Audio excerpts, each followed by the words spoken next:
Having a set of clothes but can't get in on model? Today I'm going to show you how to simultaneously put a set of clothes on an AI model with Nano Banana in WeShop AI. Alright, first open WeShop AI and go to Nano Banana. This is where you can upload a full clothing set, top, bottom, all together, and generate everything in one go. Click Upload, and I have this photo of a set of pajamas prepared.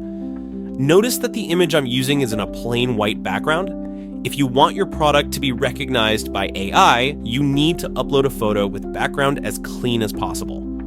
Prompt does not have to be this exactly, but you need to include key product detail, include both top and bottom to get the optimal results.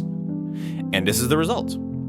If you don't have it in one go, you can try a couple more times by continue chatting with it. Now, what if I don't have one picture of a set, but only have two photos separated?